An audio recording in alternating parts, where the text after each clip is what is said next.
Bom dia, amados. Jesus é bom.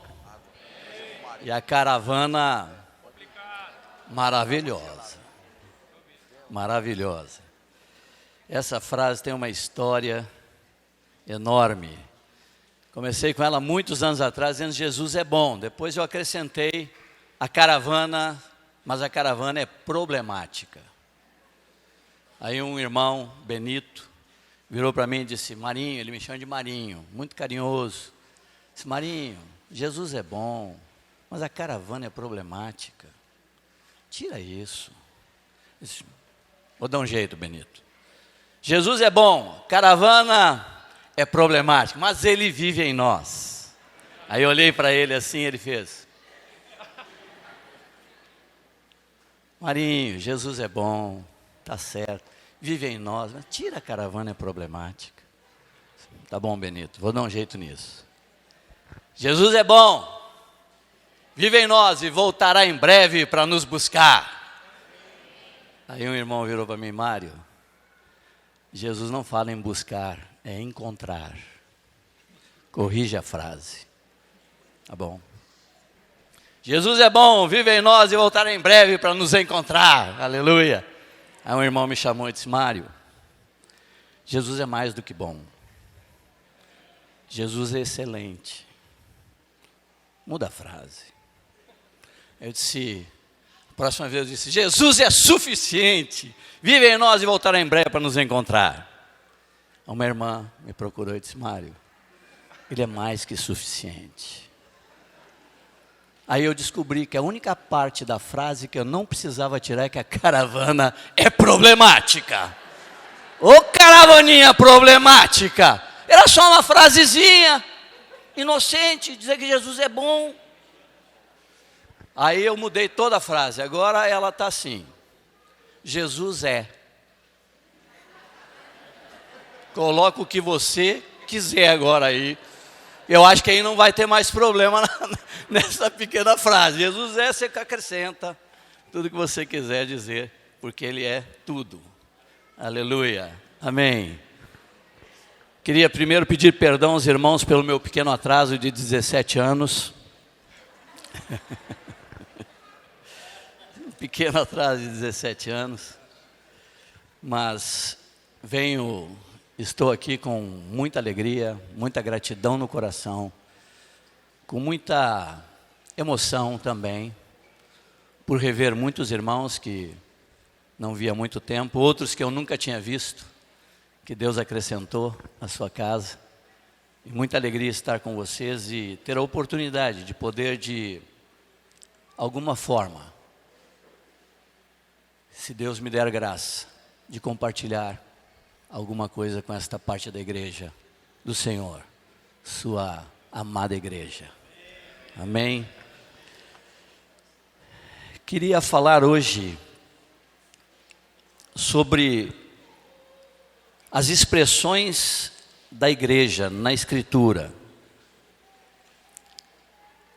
Na Escritura você tem 3 expressões da igreja. Existe a igreja universal, que você vai encontrar em Hebreus 12, de 22 e 23. Lá em Hebreus 12, 22 e 23 diz assim, mas tendes chegado ao monte Sião, e à cidade do Deus vivo, a Jerusalém celestial, e a incontáveis hostes de anjos, e a universal assembleia e igreja dos primogênitos arrolados nos céus, e a Deus o juiz de todos, e aos espíritos dos justos aperfeiçoados. Está falando de uma igreja que é composta de todos os homens de todos os tempos, em todos os lugares, inclusive nos céus. Essa igreja, ela é invisível. Você não consegue ver, você não consegue apalpar essa igreja nessa plenitude. Sim ou não? Certo ou errado? Se nós estivéssemos vendo os que estão arrolados no céu, tinha alguma coisa que não estava boa, né? Então essa igreja é a igreja universal, é uma expressão da igreja. Mas tem uma segunda expressão da igreja. A outra expressão da igreja é a igreja na localidade, a igreja na cidade. Então nós vamos para essa segunda expressão da igreja, vamos ler alguns textos. Os irmãos podem ir tomando nota, eu vou citar, eu já tenho ele escrito aqui, a igreja na cidade. 1 Coríntios, capítulo 1, versículo 1 e 2, diz assim: Paulo, chamado pela vontade de Deus, para ser apóstolo de Jesus Cristo, e o irmão Sóstenes, a igreja de Deus que está em Corinto, aos santificados em Cristo Jesus, chamados para ser santos, com todos os que em todo lugar invocam o nome de nosso Senhor Jesus Cristo, Senhor deles e nosso. Igreja, singular, cidade, Corinto, igreja de Deus que está em Corinto. Então, outra expressão da igreja, a igreja universal, é composta de todos os santos, de todos os tempos, de todos os lugares, e a igreja na cidade é outra expressão da igreja, a igreja na cidade. Efésios 1:1 diz assim: Paulo, apóstolo de Cristo Jesus, por vontade de Deus, aos santos que vivem em Éfeso e fiéis em Cristo Jesus. Uma só igreja, aos santos que vivem em Éfeso. Éfeso, uma cidade, todos os santos que vivem em Éfeso compõem a igreja nesta cidade. Filipenses 1:1, Paulo e Timóteo, servos de Cristo Jesus, a todos os santos em Cristo Jesus, inclusive bispos e diáconos que vivem em Filipos. Filipos é uma cidade, Filipenses é uma cidade, e ele está dizendo, Filipe é uma cidade, e ele está dizendo que a todos os santos em Cristo Jesus, inclusive, quer dizer que os bispos e os diáconos estão incluídos nos santos dessa cidade, uma igreja na cidade de Filipos, uma igreja.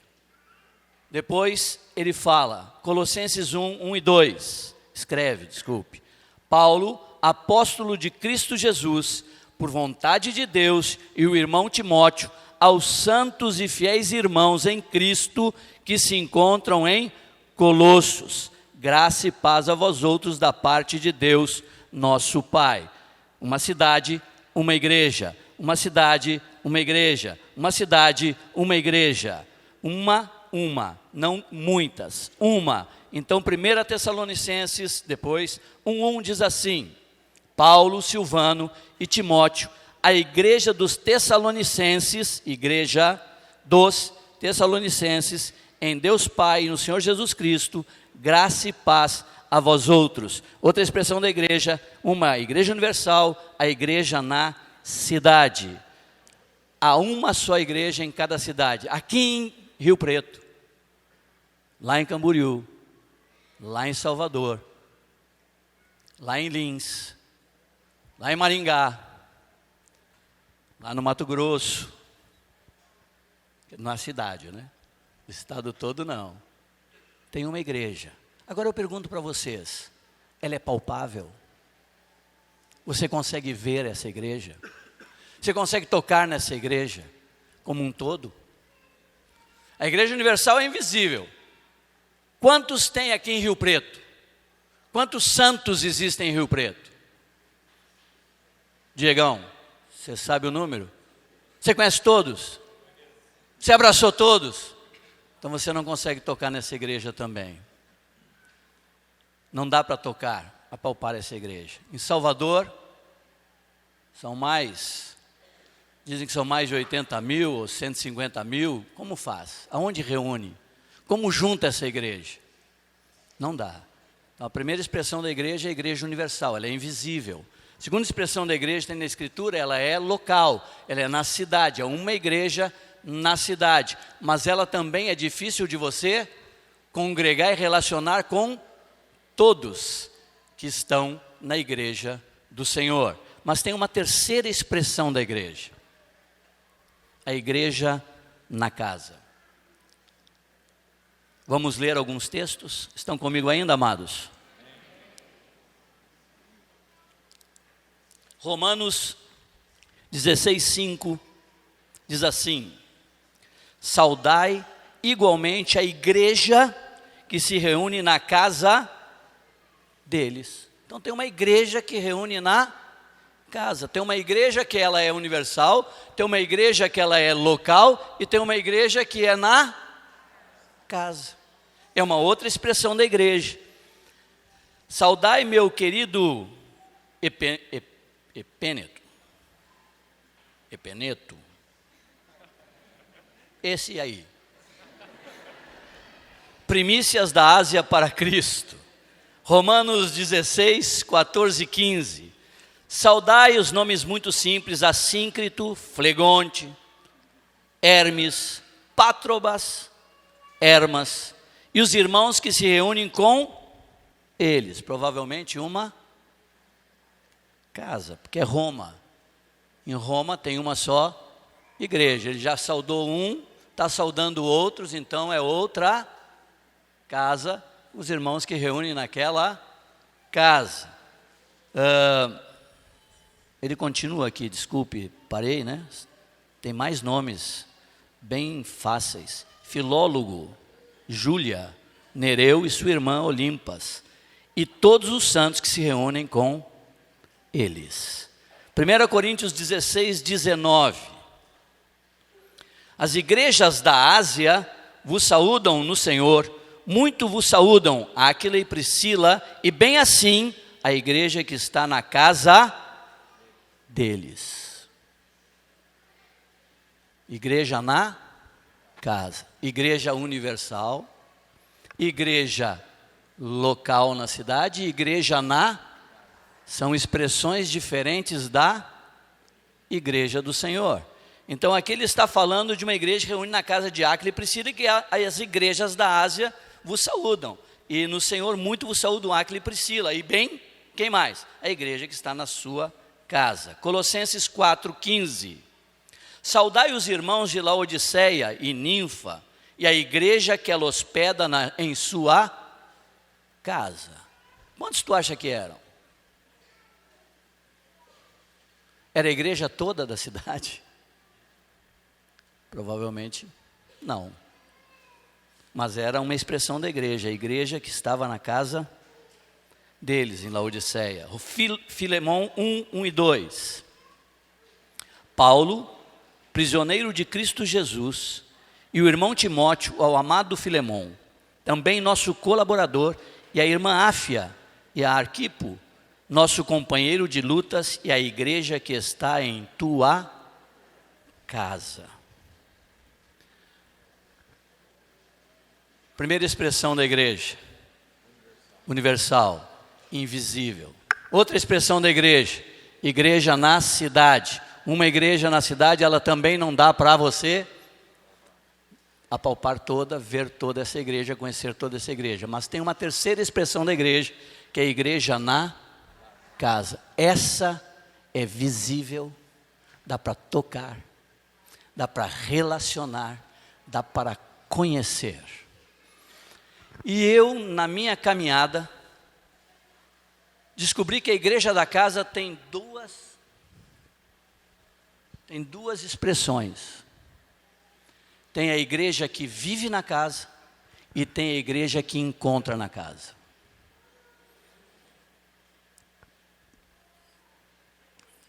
O que significa? A igreja que vive na casa sou eu, minha esposa e meus filhos. Essa é a igreja que vive na casa. A igreja da casa, ou que encontra na casa, ela vai lá uma vez na semana, às vezes duas, dependendo da prática de cada local, mas ela encontra na casa. E você vê que honra, que privilégio, e todas as vezes que eu começo a falar nessa segunda expressão da igreja na casa, a igreja que vive na casa também, e a igreja que encontra na casa, hoje eu, pela função que estou, aonde tenho ido, não tenho mais, e isso me é duro, eu não tenho mais o privilégio de ter uma igreja que encontre na minha casa.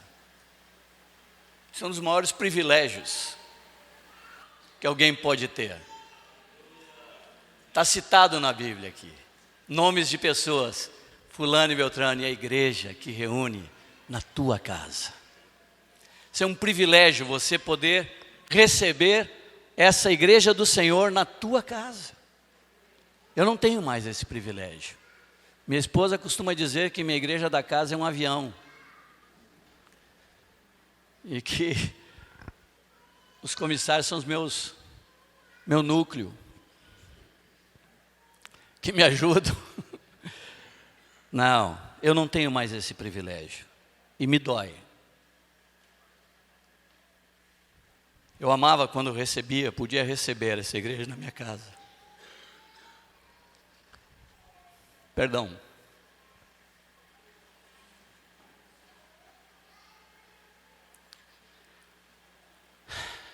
Poder hospedar a menina dos olhos do Senhor.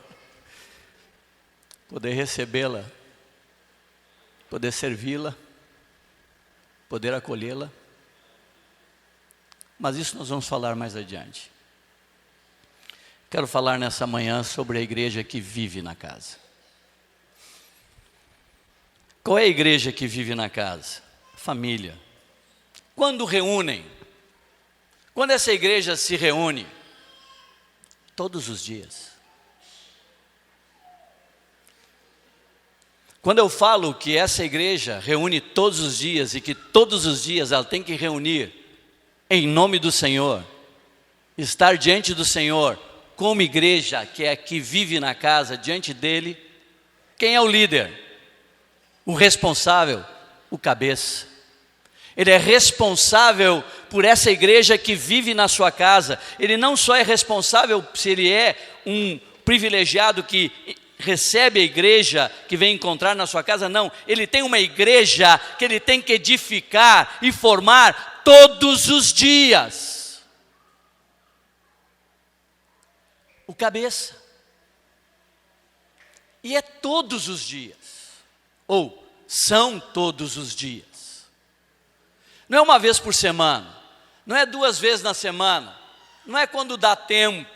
Não, a responsabilidade dele, Deus o colocou como cabeça e lhe deu uma missão. Deus lhe deu a missão de edificar essa igreja todos os dias, sua esposa e seus filhos, todos os dias edificando na palavra, orientando, trazendo a palavra de Deus, trazendo a orientação de Deus, intercedendo por ela, todos os dias. Não é dia sim, dia não. E quando eu falo todos os dias, é na plenitude, são todos os dias. Alguns vêm para mim depois que eu falo isso, mas é meio impossível, é complicado os horários, não daria para reunir só 2 vezes na semana, ou 3 vezes na semana. A minha resposta é a mesma sempre. Se você quer viver na mediocridade, fique à vontade, meu irmão. É todo dia. São todos os dias. O mundo está vociferando todo o tempo. O diabo está catequizando toda hora. Por todos os meios.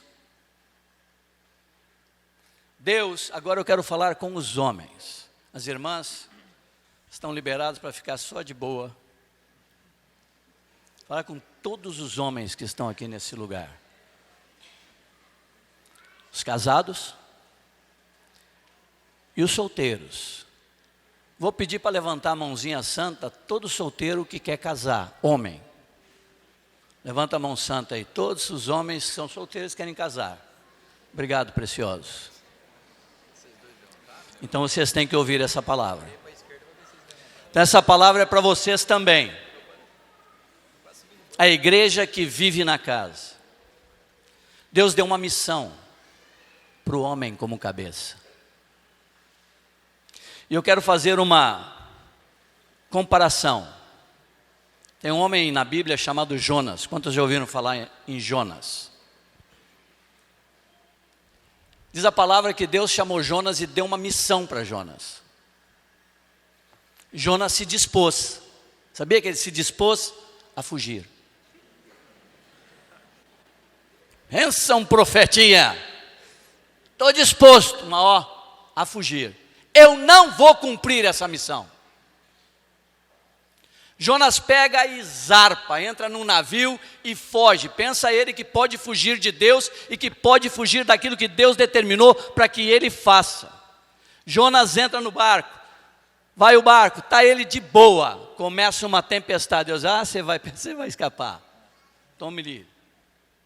Chuva, vento, vagalhão, e o barco começa para cá e para lá, o povo começa a ficar apavorado, o capitão do barco se desespera, o povo se desespera, começa a tentar arrumar uma coisa e outra, de repente o capitão vai lá no fundo do barco, lá embaixo, quem está lá?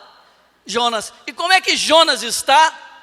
Dormindo, de boa, não é nem com ele. O capitão olha para ele e se surpreende, como é que você pode estar dormindo numa situação dessas? Aí ele diz assim, inclusive, é por minha causa. Ô seu animal, como é que você pode ficar tão tranquilo, tão descansado com uma situação dessas? Aí ele diz assim, me joga no mar. O capitão diz, não, nós vamos dar um jeito.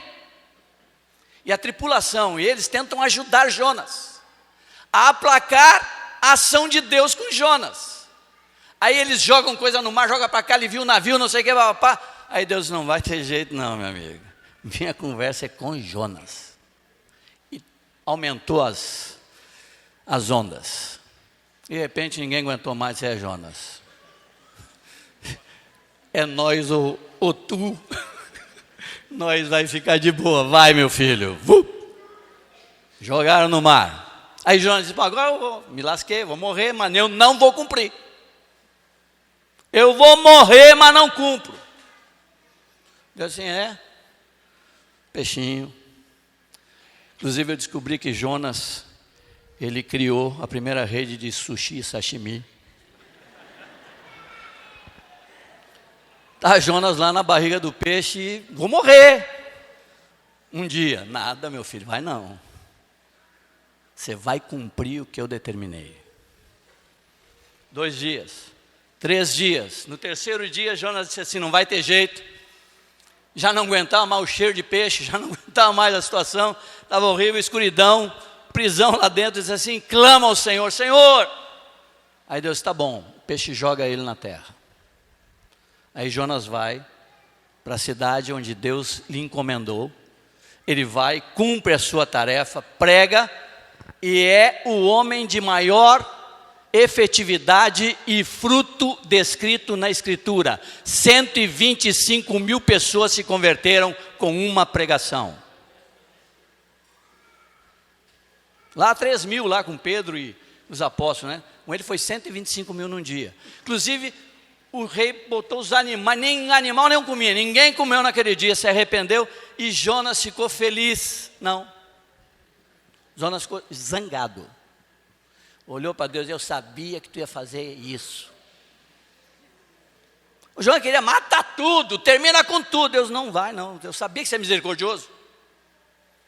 Aí vai para uma plantinha de novo, nunca vi um profeta querer morrer tanto. Amaldiçoa, me mata, é melhor que eu morra de novo. Eu digo, meu filho, presta atenção. Por que estou contando essa história de Jonas? Eu quero fazer uma ligação. Agora é com vocês, homens, que eu estou falando. Deus te deu uma missão. Deus te deu uma missão. De você edificar a igreja que está na tua, que vive na tua casa. Aquele que se omite é omisso, que nem Jonas foi no primeiro momento, ou foge da sua missão, ou tenta não cumprir a sua missão, traz danos para todos que estão em sua volta. E por mais que a esposa tente ajudar, e por mais que os filhos tentem ajudar, não vão conseguir, porque é missão dele, tua, minha, edificar a igreja que vive em minha casa. Você foi chamado para ser rei, sacerdote e profeta em tua casa. Rei para tomar as decisões, mas não as tuas, segundo o teu capricho, mas as decisões que procedem do Senhor, para dar direção para a tua casa. Você foi colocado por Deus como sacerdote, para interceder por tua casa, clamar, suplicar. Eu cansei de ver livros na livraria dito mulheres que oram. Eu gostei de ver livros homens que oram, sacerdotes de seus lares, que são intercessores diante de Deus por sua esposa e seus filhos em todos os detalhes, em todas as coisas. Eu estive agora há poucos dias no Canadá, que eu fiz vou aconselhar depois os homens aí como usar a flecha. Os filhos são como flecha. Eu tenho experiência que não foi boa, vou ensinar você como jogar flecha. Eu usei muita força na primeira flecha, minha filha foi parar no Canadá. Eu diminui a força na segunda, foi parar no Rio de Janeiro. A terceira eu joguei para cima. Você vai descer aqui, está morando lá em Salvador ainda. Então, cuidado com as flechas, com a força que vocês vão botar nessas flechas, quando vocês mandarem os filhos. Sacerdote, interceder. Profeta, trazer a palavra, a instrução. Desde 1900, esse vovô aqui mocinho, junto com minha amada esposinha, ajudadora idônea, sabe qual seria a minha maior frustração em minha vida cristã? Se minha esposa e minhas filhas não seguissem minha fé. Se eu não desse conta de conduzi-las no caminho do Senhor, seria a maior frustração da minha vida. Porque Deus me deu esta missão, Deus te deu esta missão, de você ser aquele que vai edificar essa igreja que vive em tua casa. Todos os dias. Não é um dia sim, dia não, todos os dias, é um esforço, mas ele tem que ser feito. Por quê? Porque Deus tem uma esperança aí. Quantos já leram o Salmo 127? Podemos ler? Palavra sempre é bom, né? É lâmpada, é luz. Salmo 127 é um salmo atualíssimo para os dias de hoje. Quanto mais passa o tempo, eu vejo que ele é mais atual ainda. Parece que ele se atualiza, ele faz um upgrade. Atualização. Vai passando o tempo, ele cada vez fica mais claro que é ele mesmo. Olha o que diz no 127. Se o Senhor não edificar a casa, em vão trabalham os que edificam. Se o Senhor não guardar a cidade, em vão vigia a sentinela. Inútil. Amados, vou fazer uma perguntinha antes de continuar. Vocês creem que a Bíblia não erra? Que a palavra de Deus não tem equívoco? Eu creio. Eu até hoje não vi um que deu errado. Nenhum. Inútil vos será levantar de madrugada, repousar tarde, comer o pão que penosamente granjeastes.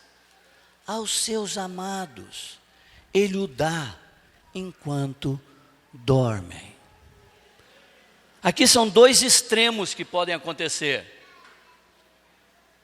É aquele que levanta de madrugada, e cada vez acontece mais isso, por causa da competitividade que há no mercado, pelas coisas, pela formação que você tem que ter, cada vez você tem que se preparar mais para poder trazer o sustento. Então é aquele que acorda muito cedo e vai dormir muito tarde tentando trazer o sustento para a sua casa.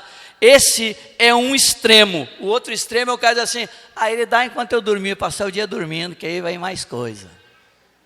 Não é isso que ele está dizendo.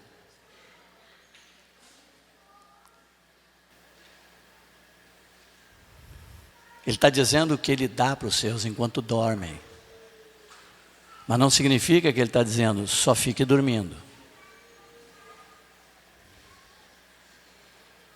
Extremos. Mas olha o que ele diz aqui. Herança do Senhor são os apartamentos, são os carros, a casa na praia, maravilhosa, com piscina, uma poupança recheada. Herança do Senhor são os filhos, o fruto do ventre é o seu prêmio. Como flechas na mão do guerreiro, assim os filhos da mocidade. Feliz o homem que enche deles a sua aljava, não será envergonhado quando pleitear com os inimigos à porta.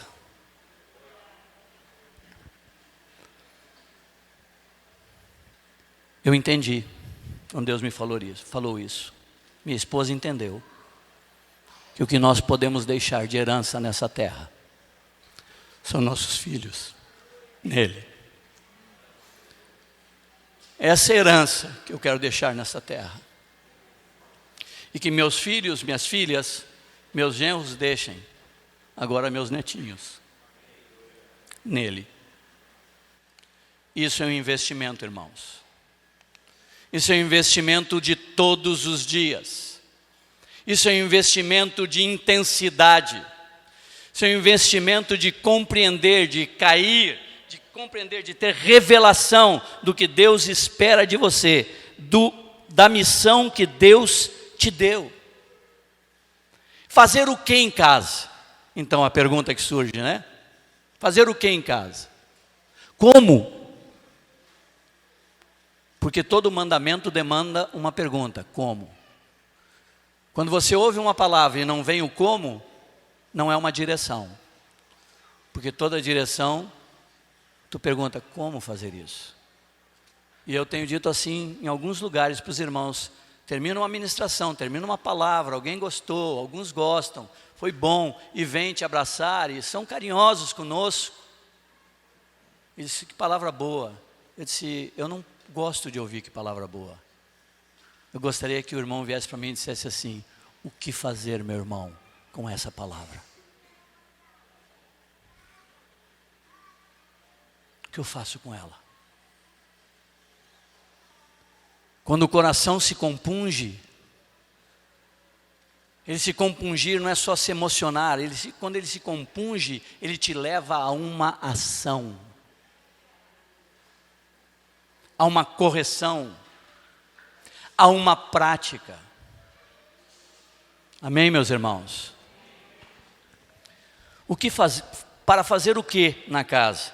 Vamos abrir nossas Bíblias num texto bem conhecido. Estão comigo ainda, amados? Deuteronômio 6, 4 a 9. Ouve Israel. Ouve, posso trocar Israel por igreja? Ouve Israel, ouve igreja. O Senhor nosso Deus é o único Senhor. Amarás, pois, o Senhor teu Deus de todo o teu coração, de toda a tua alma e de toda a tua força. Estas palavras que hoje te ordeno estarão no teu coração, tu as inculcarás a teus filhos e delas falarás assentado em tua casa e andando pelo caminho, e ao deitar-te e ao levantar-te, também as atarás como sinal na tua mão, e te serão por frontal entre os olhos, e as escreverás nos umbrais de tua casa e nas tuas portas. Vocês podem ver a intensidade, a continuidade. Não era uma vez por semana, era ao levantar, era ao caminhar, era ao sentar, era ao falar, era ao andar, era ao comer, em todo o tempo do dia. E qual é a ordem dele? Estas palavras é para fazer o que com elas? Inculcarás aos teus filhos. Que palavras que eu tenho que inculcar aos meus filhos? Sabe qual é a palavra? Ouve igreja, o Senhor nosso Deus é o único Senhor. Amarás, pois, o Senhor teu Deus de todo o teu coração, de toda a tua alma e de toda a tua força. Estas palavras que hoje te ordeno estarão no teu coração, tu as inculcarás a teus filhos. Que palavra, Senhor! Ouve, ó igreja, o Senhor nosso Deus é o único Senhor. Amarás, pois, o Senhor teu Deus de todo o teu coração, de toda a tua alma e de toda a tua força. Estas palavras que hoje eu te falo e te ordeno, guarda no teu coração, inculca aos teus filhos. Que palavras? O Senhor nosso Deus é o único Senhor. Amarás, pois, o Senhor teu Deus de todo o teu coração, de toda a tua alma e de toda a tua força. Estas palavras, Saulinho, tem que inculcar. Esta palavra tem que estar no teu coração. E esta palavra tu tem que inculcar a tua esposa e os que virão. Quando?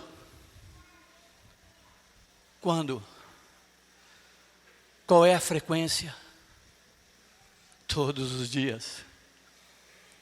Qual é a frequência? Todos os dias, de manhã, de tarde, de noite. Que palavras? O Senhor nosso Deus é o único Senhor. Amarás, pois, o Senhor de todo o teu coração, de toda a tua alma, com todas as tuas forças.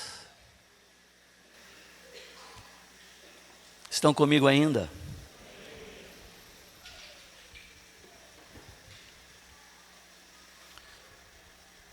Nossa prática. De minha amada esposa e minha. Nossa. Desde bem pequenininhas nossas filhas. Nós praticamos Deuteronômio 6, de 4 a 9. Todos os dias. Todos os dias reunimos. Todos os dias estávamos juntos. Para fazer algumas coisas. Ler a palavra juntos. Meditar na palavra juntos. Meditávamos na palavra juntos. Estávamos ali diante do Senhor, lendo. Ponto por ponto. Elas pequenas. E a minha menor é a mais questionadora no bom sentido. Ela não questionava para discordar, ela questionava para compreender. E eu já sabia, quando estávamos fazendo alguma leitura e teria alguma palavra na leitura que não era uma palavra comum, conhecida, eu já sabia que ia ter um dedinho. É chocarrice, eu já sabia que o dedinho. Papai, o que é chocarrice? Vitupério, papai, o que é vitupério? Ela não deixava passar uma. Todos os dias. Líamos juntos a palavra. Todos os dias impunhamos as mãos sobre elas para abençoar, para decretar a bênção do Senhor. Todos os dias decretar a bênção do Senhor. E a oração nessa hora, irmãos, é em voz alta. Por que em voz alta? Para que o Senhor, você está falando para o Senhor, mas que elas escutem o que você está pedindo. Senhor, livra minhas filhas daqueles meninos assim, assim, assim, assim. Aí dava a ficha corrida toda. Aí minha filha voltava da escola, papai, hoje encontrei um desse, ó. Corri. Abençoar, impor as mãos, orar, transmitir a palavra. A fé que temos tem que ser a fé dos nossos filhos. Nós temos que inculcar neles a fé que Deus nos deu, a verdade que Deus nos revelou. E isso tem que ser diariamente, repetidamente, intensamente, frequentemente. O que eles guardam? Estas coisas. Nós tivemos 3 práticas, que foram as coisas mais fortes que fizemos, não foi, meu amor? E eu quero dizer assim que tenho que honrar minha esposa.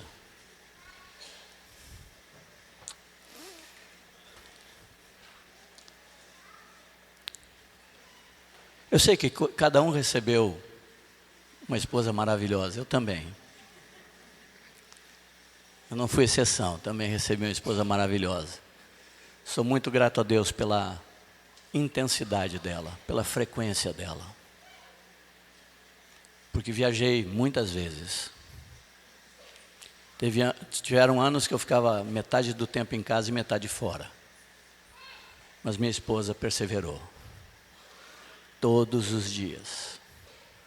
Ela estava com nossas filhas, lendo, instruindo, impondo as mãos e tendo essa prática de ter todos os dias inculcar a palavra. São perfeitas? Não.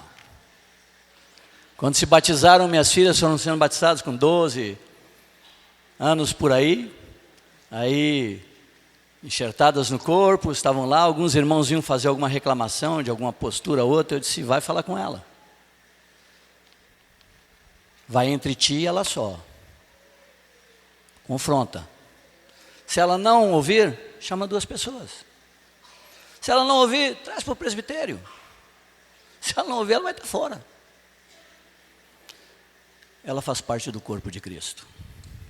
Ela tem que ser tratada igual o Senhor ordena na sua palavra. Minha esperança não era que tudo que nós fizemos formou meninas perfeitas, não. Minha esperança é que quando elas fossem enxertadas em Cristo, e foram, o Espírito Santo, a palavra de Deus e o corpo de Cristo levassem elas ao aperfeiçoamento. Porque tudo que eu tinha de Deus eu dei, e tudo que me faltava, elas também receberam. Intensidade. Minha esposa me ajudou muito nisso. Tem alguns irmãos que brincam comigo e dizem assim, você tem que lavar o pé dela todo dia, viu? Sou muito grato. Essa foi uma prática. Mas nós tivemos uma outra prática, que eu acho que ela não está na Bíblia, mas ela é boa. E eu queria fazer uma sugestão a vocês. Nós cultivamos, isso eu aprendi com o Marcos Moraes, a ter o dia da família. Nossa terça-feira era o dia da família. Era o dia inteiro, só nós. Família não é vovô e vovó junto, não é titio e titia junto, não é cunhado junto, não é irmão junto. Eu, minha esposa, minhas filhas. Era o dia inteiro juntos. O dia inteiro para desfrutarmos entre nós. Então tinha um encontro, tinha tudo isso que a gente faz e tinha o tempo nosso. Brinquei muito de boneca. Muito de boneca. E sempre eu era o filho. Aí que elas descontavam. Toda hora tinha Chico Doce. Aí eu dizia assim, mas o que eu fiz? Está reclamando, Chico Doce? Todo tempo. Mas era assim, gastar tempo com elas. Passava a manhã inteira brincando. Não era meia hora, era a manhã inteira. Por conta delas. Elas sabiam que esse dia era o dia que nós estaríamos juntos. E elas viravam para mim, amanhã né papai, quando eram menores, amanhã né papai, amanhã você é só nosso. Eu sou só de vocês são só minhas. Minha e da mamãe. Então era até o fim do dia, com elas fazendo uma série de coisas que Deus ia mostrando para a gente, íamos fazendo. E à noite elas iam para a cama mais cedo, aí era o tempo meu e da minha amada. Tempinho de comermos alguma coisa juntos, de conversarmos, de desfrutarmos dessa comunhão. Isso marcou a vida de minhas filhas. Elas recordam, elas sabem, elas têm guardado no coração essas práticas. E hoje eu vejo elas repetindo. E seus esposos também repetindo em suas casas. A outra coisa que nós fizemos foi guardar datas. Muita gente não dá valor a datas. Eu valorizei todas as datas. Dia do vovô, da vovó, o que fosse. É motivo de reunir a família. Natal, começava às 8 da manhã, os preparativos, comidinha. Tem um personagem que aparecia em momentos solenes, o Pinduca. O nome dele era Pinduca. Aí o Pinduca aparecia, era um personagem que eu criei para elas. Aí o Pinduca vinha, ela chega, o Pinduca vem hoje, papai. Já, vamos ver, o Pinduca é meio acanhado, vamos ver se ele aparece hoje. Aí aparecia o Pinduca, a gente curtia esse dia inteiro, mas não era assim, porque vamos trocar presente. Não, era o dia inteiro curtindo a família, a gente fazendo todas as coisas juntinhos. Depois chegava a noite, a gente arrumava o lugar, a gente ia ceiar juntos. E nesse dia, o que mais elas pediam? Era o Pinduquinho e o que mais? Contar as mesmas histórias, as mesmas. Papai, conta aquela de novo. Aí o papai tinha que contar a mesma história. Aí a gente ria todo mundo de novo, lembrava as coisas que aconteceu com a família, coisas que passamos, situações com elas, engraçadas nas viagens, isso, aquilo. A gente recordava tudo. E aquilo estava sempre vivo na memória. Aniversário, era um dia especial na nossa casa. A que estava de aniversário já sabia que 6 horas da manhã ela ia ser acordada. Com todos os outros pulando na sua cama. Todos os outros caindo em cima e mostrando. E nesse dia era o dia que a gente expressava o valor que ela tinha para a família. O valor que você tem dentro dessa família. O que você representa nessa família. O presente que Deus nos deu através de tua vida. Então era o dia que ela podia escolher todas as coisas, fazer, a gente ficava por conta. Ela virava o chefe da casa e a gente ficava por conta dela, para ela dizer o que queria comer, isso, aquilo, e a gente fazendo tudo para mostrar nossa gratidão, nossa alegria de tê-la em casa. Aniversário de casamento, o seu foi ontem. Obrigado pelo estar aqui conosco, você e tua amada. Sempre comemorei.